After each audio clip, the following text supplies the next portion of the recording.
Baik, bismillahirrahmanirrahim. Assalamualaikum warahmatullahi wabarakatuh. Alhamdulillah.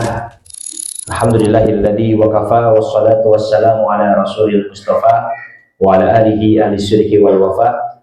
Rabbi syrah li sadri wa yassir li amri wahlul 'uqdatam min lisani yafqahu qawli. Amma ba'd. Sehat jamaah?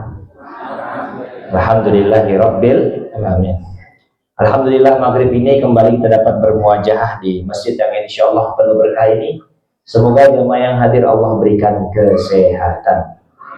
Semoga yang menjawab amin Allah berikan keluarga yang sakinah, mawaddah, warahmah, anak yang soleh dan solehah, rezeki halal berkah dan melimpah ruah, dan semoga Allah memberatkan timbangan kita di surganya. Amin ya rabbal alamin. Alhamdulillah senang sekali kembali saya dapat bersilaturahim dengan Bapak Ibu sekalian. Kalau di folder saya Masjid Muhtadin ini pertemuan ke-11 ya, dengan saya. Dan alhamdulillah kita kemarin sudah membahas syirah, dan sebagaimana yang kami sampaikan, insya Allah kalau ketemu dengan saya kita akan membahas syirah. Dan kemarin kita membahas bagaimana kondisi Rasulullah sebelum nubuwah ataupun sebelum mendapatkan wahyu. Dan hari ini kita akan membahas detik-detik turunnya wahyu yang sering kita peringati di bulan suci Ramadan dalam peristiwa nuzulul Quran. Baik, jamaah yang dirahmati Allah Subhanahu wa taala. Sebagai mukadimah, Rasulullah sallallahu alaihi wasallam bersabda, "Taraktu fikum amrayni lan tadillu ma tamassaktum bihima." Aku tinggalkan kepada kalian amroini, dua hal. Lan tadillu ma tamassaktum bihima, kalau engkau berpegang teguh terhadap dua ini, lan tadillu, engkau tidak akan tersesat. Jadi kalau mau ngikut dua ini enggak tersesat, kalau tidak mau ikut berarti tersesat. Apa itu? Yang pertama adalah kitabullah, Al-Quran. Yang kedua, wasunnatur rasulih, dan sunnah ataupun hadis. Jadi jamaah dirahmati Allah Subhanahu wa taala, kalau kita ingin hidupnya lurus, ingin hidupnya selamat, tidak tersesat, maka ikutilah petunjuk dari Allah Subhanahu wa taala. Jenengan pernah beli HP? Ada nggak buku petunjuk penggunaannya? Ada. Beli elektronik? Ada nggak buku petunjuk penggunaannya? Ada. Kalau tidak mau tersesat, kalau tidak mau rusak, kalau tidak mau bingung, maka baca buku petunjuk. Pun dalam kehidupan. Hidup ini kita juga punya buku petunjuk. Apa itu? Al-Quran. Dalam Al-Baqarah 38 Allah Subhanahu wa taala berfirman, "Qul nahbitu minha jami'a," turunlah kalian semua.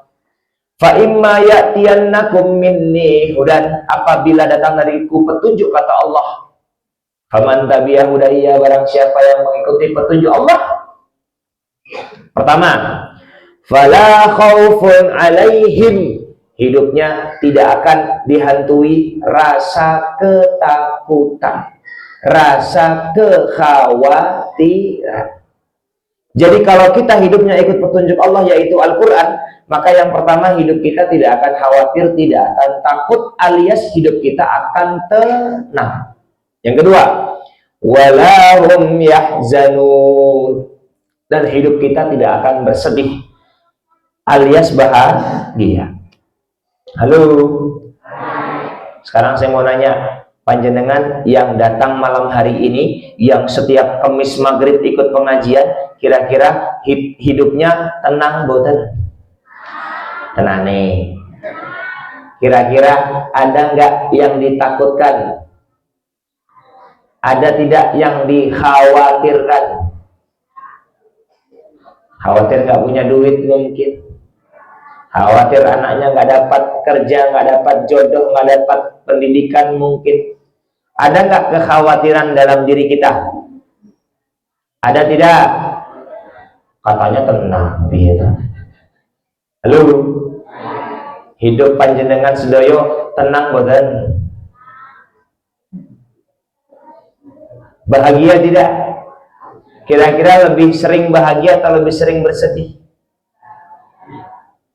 Kalau ngikut Al-Baqarah 38, penyebab hidup kita tidak tenang, penyebab hidup kita bersedih, itu karena hidup kita belum sesuai dengan Al-Qur'an. Betul. Ulaika ala hudan min rabbihim wa ulaika humul muflihun. Ini Bapak Ibu, saya mau cerita waktu saya kecil. Jadi setiap maghrib sampai isya, pekerjaan keluarga saya di rumah itu cuma satu, membaca Al-Quran. Jadi bapak saya itu menyimak bacaan saya dari Al-Fatihah, Al-Baqarah sampai An-Nas. Menariknya ketika saya sudah hatam, bapak saya mengajari saya, kata bapak saya namanya anatomi atau antomi apa begitu. Jadi begini, alif lam mim dzalika itulah alkitabu kitab la raiba, tidak ada keraguan fihi di dalamnya, hudan petunjuk lil muttaqin, bagi orang-orang yang bertakwa, begitu. Sampai 1 juz saya lulus SD, saya masuk Gontor. Nah, ini saya terjemahkan berdasarkan apa yang bapak saya ajarkan waktu saya SD dulu.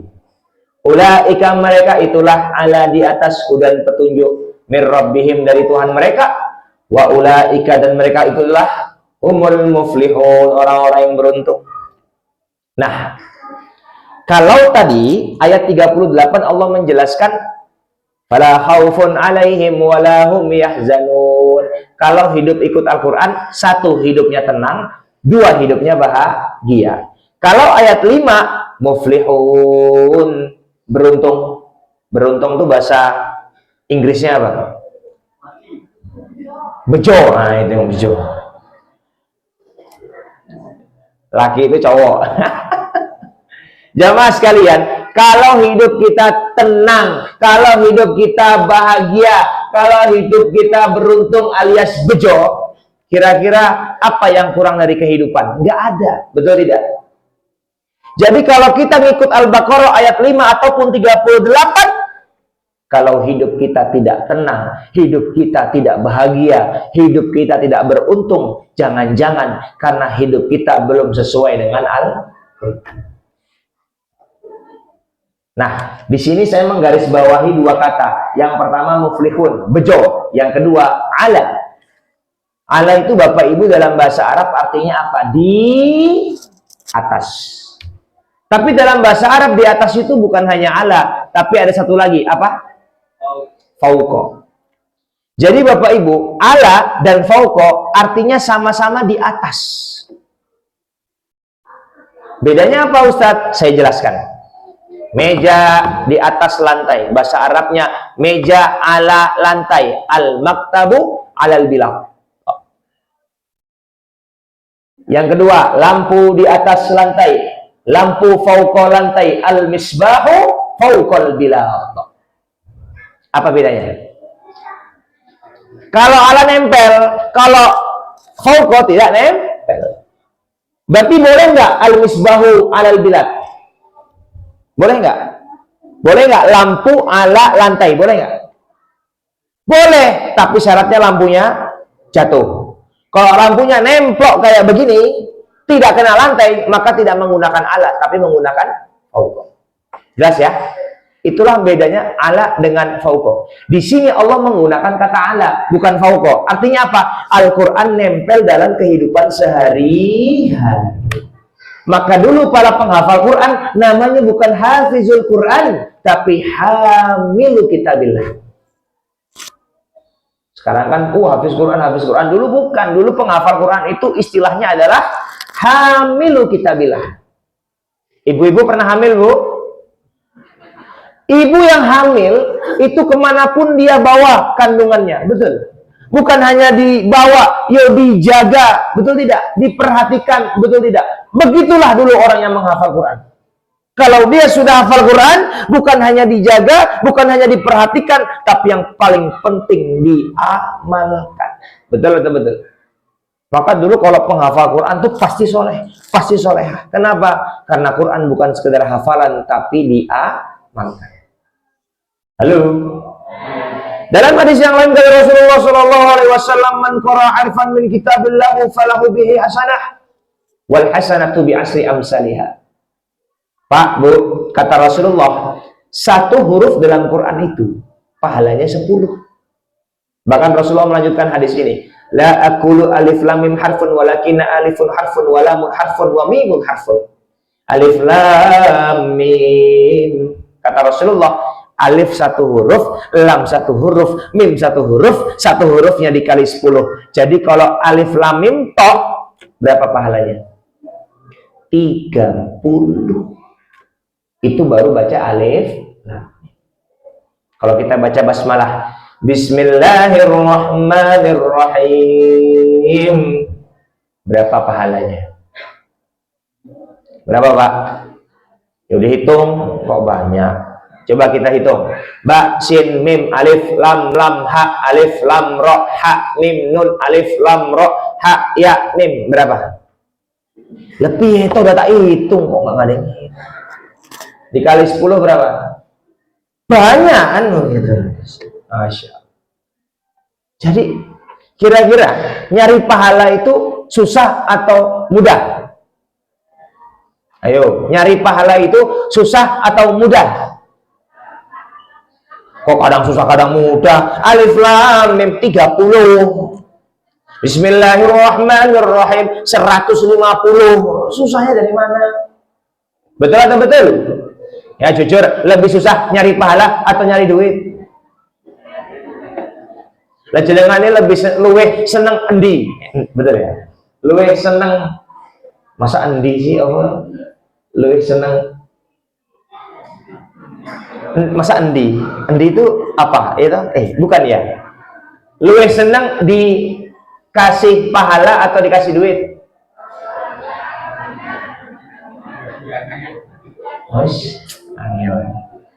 Akhirat itu apa namanya? Simbolnya adalah ganjaran. Dunia itu simbolnya adalah bayaran. Akhirat apa? Ganjaran. Dunia apa? Bayaran. Lah jenengan tuh luwih seneng dikasih ganjaran atau dikasih bayaran? Dua-duanya disuruh milih. Yes, lanjut. Bapak Ibu, ini hadis sahih. Satu huruf pahalanya 10. Betul? Sepakat? Sekarang saya mau nanya. Mana yang lebih jenengan semangat ngerjain? Bapak Ibu jamaah Masjid Al-Mu'tadin, saya kasih waktu malam ini dari Ba'da Isya sampai sebelum jam 10 malam. Barang siapa yang berhasil membaca 1 juz saja, atau jangan 1 juz deh, ini kan malam Jumat betul. Sunnahnya apa? Al-Kahfi. Oke, nggak nyampe 1 juz. Baca Al-Kahfi sampai selesai. Yang selesai lapor ke saya, tak kasih duit cash 1 juta. Kira-kira dilakoni boten? Dilakoni boten? Lakoni. Yang kedua, barang siapa yang sampai sebelum jam 10 malam sudah membaca surat Al-Kahfi, akan Allah berikan pahala yang berlipat-lipat ganda. Dilakoni boten? Tenang. Dilakoni boten? Halo, dilakoni boten? Nanti kita lihat sampai sebelum jam 10. Jelas ya Bapak Ibu? Kira-kira mana yang lebih semangat? Nomor 1 atau nomor 2 yang lebih semangat? 1 juta atau banyak pahala? Milih yang mana? Pahala. Alhamdulillah. Berarti saya nggak jadi bagi-bagi duit. Oh nggak bisa. Jawabnya nggak boleh ulang lagi. Udah itu aja yang saya simpan. Iqra'ul Quran, baca Al-Quran. Fa'innahu ya'ti yaumal qiyamah syafi'an li ashabi. Orang yang membaca Al-Quran akan mendapatkan pahala di hari kiamat. Alhamdulillah, yang saya tunggu sudah datang. Saya tak tunggu kok nggak keluar-keluar. Nah, Bapak Ibu, sembari menikmati teh dan snack, di depan panjenengan saya tayangkan video. Video ini ada 2. Yang pertama, ada anak kecil dikasih buku Al-Quran, senang, Qurannya dicium, Qurannya disayang. Tapi kalau dikasih yang bukan Al-Quran, walaupun buku ini berbahasa Arab, dia nggak mau. Itu yang pertama. Yang kedua, ada anak bayi, bukan kecil lagi Bapak Ibu, anak bayi. Ketika Quran dibuka dia senang, ketika Quran ditutup dia sedih. Dua anak ini memberikan kita pelajaran bagaimana bisa mencintai Al-Quran sekecil mungkin. Sembari menonton video, kita nikmati teh dan snack dengan membaca basmalah. Bismillahirrahmanirrahim. Monggo kita saksikan bersama-sama. Sebentar.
Ya, Bapak Ibu, bisa kita saksikan ya. Yang pertama dikasih dua buku, yang satu Quran, yang satu bukan Al-Quran. Padahal sama-sama berbahasa Arab. Dikasih Quran senang, dicium, disayang. Yang dikasih Quran, bukan Quran, dia tidak mau. Anak kedua dikasih Quran, dia Quran dibuka dia senang, ditutup dia sedih. Saya nggak tahu ya, tapi dulu mungkin jenengan pasti ingat, dulu waktu kita kecil itu diajarkan sama orang tua kalau bawa Quran itu harus di dada. Dia tidak boleh di bawah pusar, betul nggak? Nggak boleh bawa Quran petantang-petenteng, harus dipeluk begini. Quran jatuh kita ambil, kita cium, betul nggak? Bukan apa-apa, ini bentuk kecintaan kepada Al-Quran.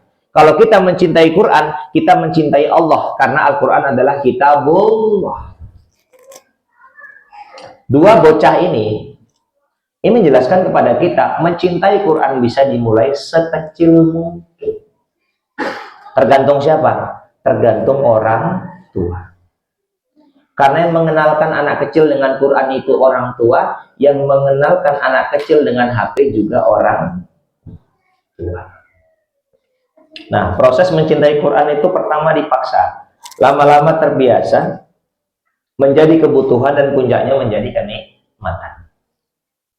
Contoh, Masjid Muhtadin, Ramadan besok, tiba-tiba kedatangan imam tamu dari Palestina.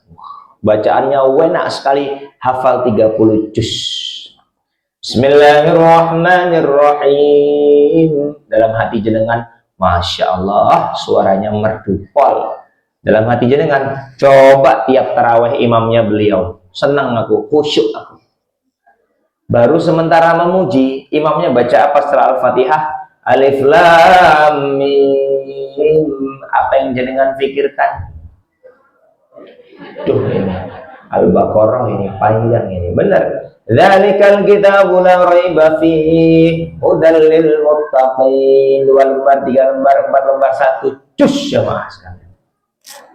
Lah itu imam hafal Quran, menikmati bacaan, mentadabburi artinya, sampai imamnya meneteskan air mata. Lo jenengan yang sebagai makmum ikut-ikutan nangis, tapi penyebabnya beda. Kapan selesainya? Betul. Akhirnya yang paling belakang teriak, kul waile, masya Allah. Minta surat kul, surat Al-Ikhlas, masya Allah. Halo, ada yang seperti itu di sini. Orangnya yuk mangkat. Mau kenahnya warna apa? Mau kenahnya. Orangnya lagi makan itu di belakang. Ustadznya lagi ceramah, makan dia di belakang. Betul. Masya Allah. Alhamdulillah. Kenapa imam menangis? Karena imam menikmati bacaan. Kenapa kita makmum menangis? Karena masih dipaksa. Gak apa-apa. Paksa. Lama-lama lama-lama biasa. Menjadi kebutuhan. Tak tulis di sini kebutuhan kok jadi kebiasaan piye toh. Dan terus apa gunanya proyektor? Kok gak dibaca? Ternyata gak dibaca selama ini. Masya Allah. Dan puncaknya menjadi kenikmatan. Sepakat? Setuju?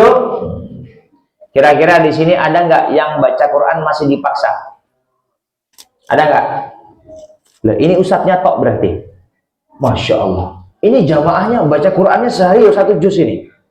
Hatam sekali. Ternyata ustadznya tok yang masih terpaksa. Jujur Bapak Ibu, saya masih memaksa diri saya membaca Al-Quran tiap hari. Ya kalau jenengan levelnya sudah menikmati, ya alhamdulillah. Tapi kalau saya masih dipaksa, nggak apa-apa. Lama-lama terbiasa. Menjadi kebutuhan. Puncaknya menjadi gitu. Ya, saya kadang-kadang kalau habis subuh ngaji ngantuk. Kalau ngantuk, saya berdiri. Biar apa? Biar tidak ngantuk. Kenapa? Ya mungkin saya masih dipaksa membaca Al-Quran. Nggak apa-apa. Lebih baik terpaksa masuk surga daripada sukarela masuk. Nah, jamaah dirahmati Allah Subhanahu wa Ta'ala. Jadi Al-Quran itu ibarat cahaya. Akal yang sehat itu ibarat mata. Kita itu punya mata, tapi nggak ada cahaya. Kira-kira bisa jalan tidak? Kira-kira? Ya bisa dong, jalan kan pakai kaki. Tapi kita akan terperosok, kita akan nyungsep, kita akan tersesat. Kenapa? Karena tidak bisa melihat. Itulah gambaran orang yang punya akal sehat tapi tidak mau ikut dengan Al-Quran. Nah, apa kata Rasulullah dalam hadis yang lain? Khairukum, sebaik-baik kita, man ta'allamal Quran, yang mengamalkan Al-Quran, belajar Al-Quran, wa 'allamahu, dan mengajarkannya. Oke.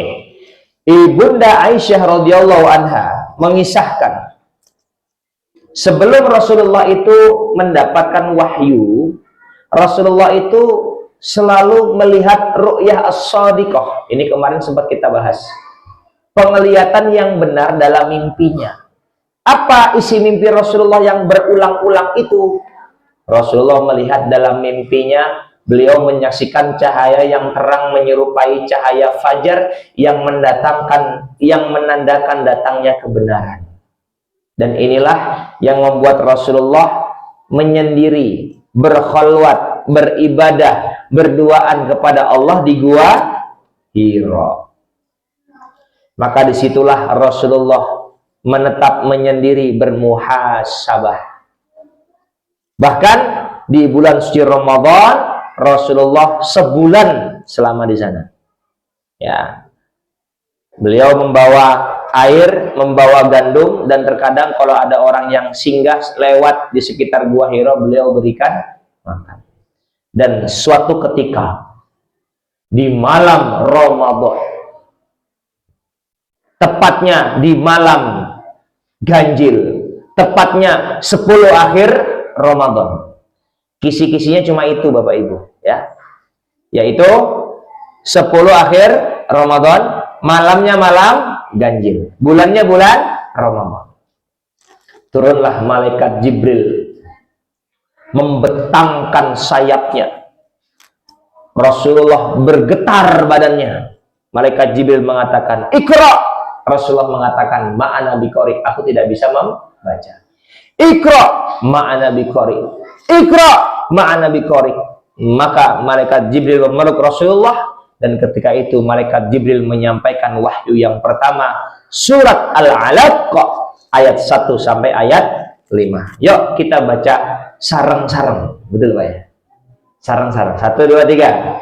Bismillahirrahmanirrahim. Iqra bismi rabbikal ladzi khalaq. Khalaqal insana min 'alaq. Iqra wa rabbukal akram. Alladzi 'allama bil qalam. 'Allamal insana ma lam ya'lam. Iqra bismi rabbikal ladzi khalaq. Bacalah dengan menyebut nama Tuhanmu yang menciptakan.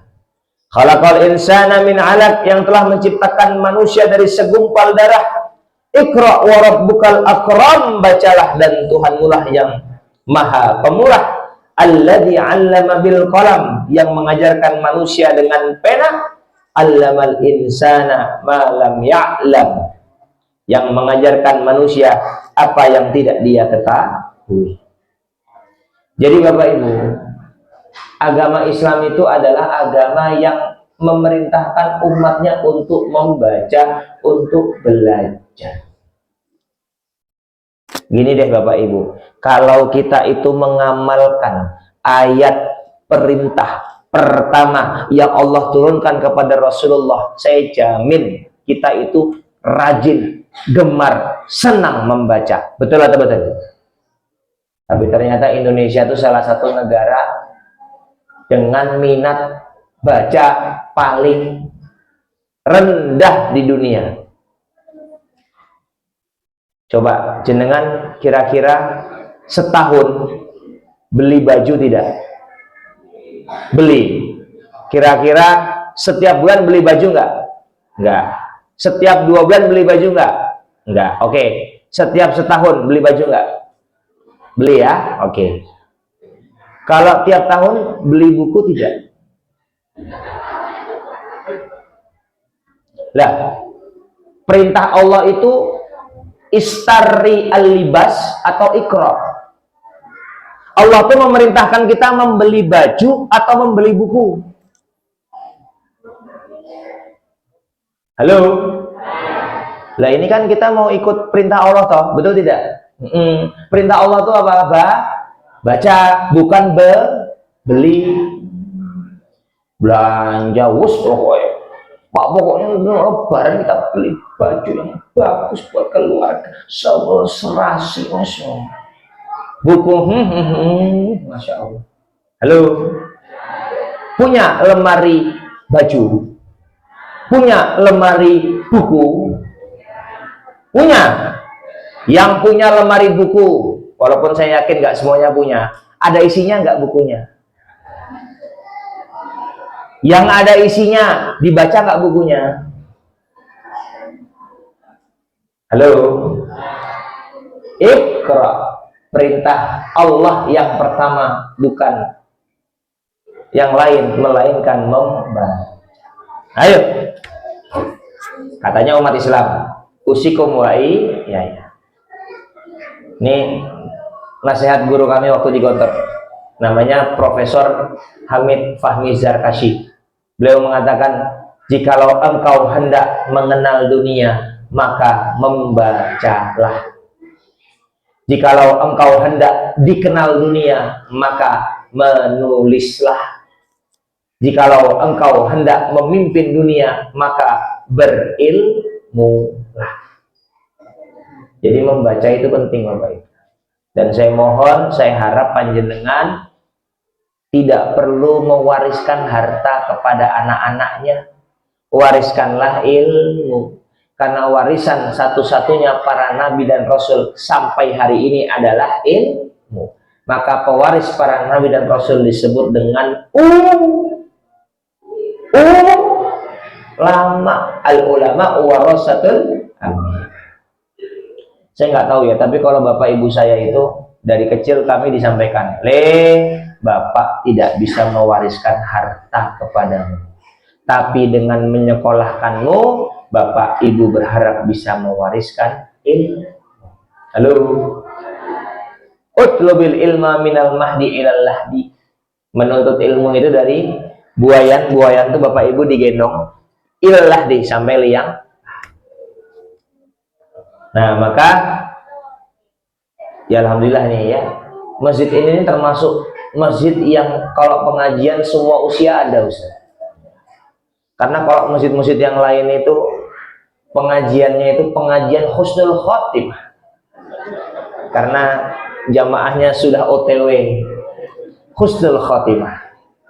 Tapi kalau di sini alhamdulillah dari yang paling kecil sampai yang paling besar. Alhamdulillah. Rame Ustadz, ya nggak apa-apa, namanya juga anak-anak.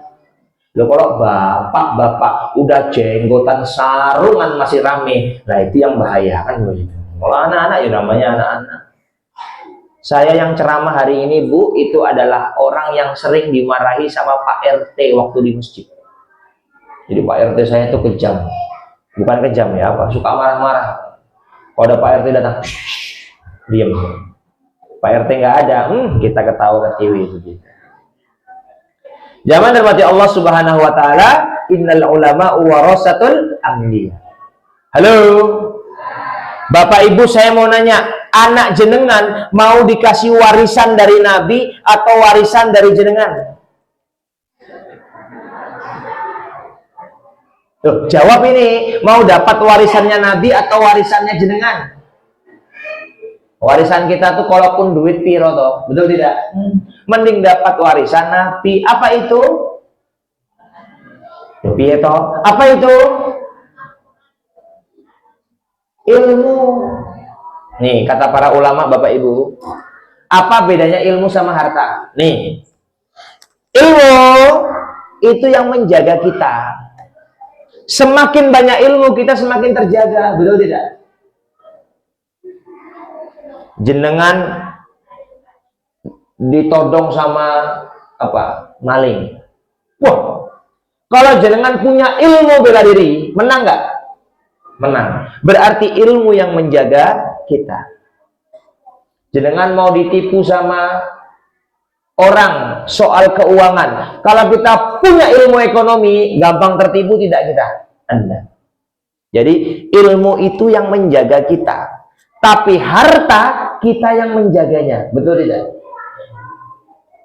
Lah jenengan kalau punya uang 1 miliar di rumah cash, tenang nggak pengajian? Tak jamin bukan tenang, nggak mangkat, betul. Ini kan wajah-wajahnya kayaknya nggak punya 1 miliar cash di rumah, betul? Yo sama, kalau saya punya yo saya nggak mangkat. Jadi harta itu kita yang menjaganya, Masya Allah, sampai beli berangkas, betul, sampai taruh di bank biar aman. Itu harta. Kalau ilmu yang menjaga kita. Halo. Harta kalau jenengan bagi habis. Coba ibu suaminya gajian seneng, alhamdulillah dapat uang bulanan.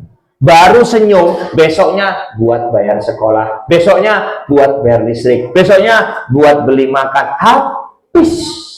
Itu harta, makin dibagi makin habis. Ilmu, jangan pikir kalau pengajian yang paling dapat ilmu jamaah, bukan ustaz. Karena ilmu itu punya sifat, semakin dibagi semakin bertambah. Maka sebaik-baik belajar adalah mengajar. Itu kenapa kalau di sekolah, kalau di kampus, yang paling pintar itu guru, yang paling pintar itu dosen. Kenapa? Karena mereka menggunakan metode belajar yang paling bagus, yaitu mengajar. Apa kata Imam Asy-Syafi'i? Man arada dunya falaihi bil ilm wa man arada al-akhirah falaihi bil ilm wa man aradahuma falaihi bil ilm. Mau dunia pakai ilmu, mau akhirat pakai ilmu, mau dua-duanya pakai Halo. Maka jenengan harus senang di dekat rumah jenengan ada masjid, pun ada pengajian rutin. Alhamdulillah tiap minggu dapat betul tidak? Kalau perlu tiap hari pada maghrib sampai isya itu pengajian. Setuju tidak? Nah, takmirnya yang bingung. Takmirnya yang bingung. Nah, ya. Bapak Ibu dirahmati Allah Subhanahu wa taala, inilah pentingnya kita mempelajari ilmu. Nah, jenengan punya nggak anak yang mohon maaf sering ngeluh susah ngafalin pelajaran? Sering ngeluh susah paham pelajaran, atau jangan-jangan kita orangnya. Nah, Imam Asy-Syafi'i itu punya guru namanya Waqi, Imam Waqi. Syakautu ila Waqi'in su'al hifdzi. Imam Syafi'i itu curhat sama gurunya namanya Imam Waqi. Fa arsyadani ila tarkil ma'asi. Maka Imam Waqi memerintahkan Imam Asy-Syafi'i untuk meninggalkan maksiat. Wa akhbaroni bi annal ilma nur, dan memberitahu aku ilmu itu bagaikan cahaya. Wa nurullahi la yuhdalil 'asi. Cahaya Allah tidak akan Allah berikan kepada orang yang bermaksiat. Maka cara terbaik untuk mendapatkan ilmu, untuk mudah mencerna ilmu, untuk semangat dalam menuntut ilmu adalah meninggalkan maksiat. Jadi kalau kita ngaji bentar ngantuk, belajar kok dosennya, gurunya, ustadznya menjelaskan kok nggak paham, mohon maaf, cara terbaik agar hati kita, otak kita lebih jernih adalah meninggalkan maksiat. Karena ilmu itu bagaikan cahaya, dan cahaya Allah tidak akan Allah berikan kepada orang yang bermaksiat. Setelah mendapatkan Al-Alaq ayat 1 sampai 5, maka Rasulullah bergetar badannya. Beliau pulang bertemu dengan ibunda Khadijah dan beliau mengatakan zammiluni zammiluni. Bu, halo. Suami jenengan pulang tengah malam sampai rumah bergetar, panik. Kira-kira jenengan omelin atau jenengan kasih kasur untuk istirahat? Ayo. Kemana aja? Kok baru pulang? Kan begitu. Beda ibunda Khadijah, Rasulullah disiapkan kasur terbaik, disiapkan selimut terbaik, dan beliau beristirahat. Nah, besoknya Rasulullah baru bercerita. Nah, itu nggih Bapak Ibu sekalian, kisah bagaimana Rasulullah mendapatkan wahyu, dan insya Allah kita akan lanjutkan di pertemuan-pertemuan selanjutnya. Ngoten nggih, Bapak-bapak ada pertanyaan? Tidak ada, ibu-ibu apalagi. Kurang lebihnya mohon maaf. Burung irian, burung cendrawasih. Cukup sekian. Terima kasih. Assalamualaikum warahmatullahi wabarakatuh.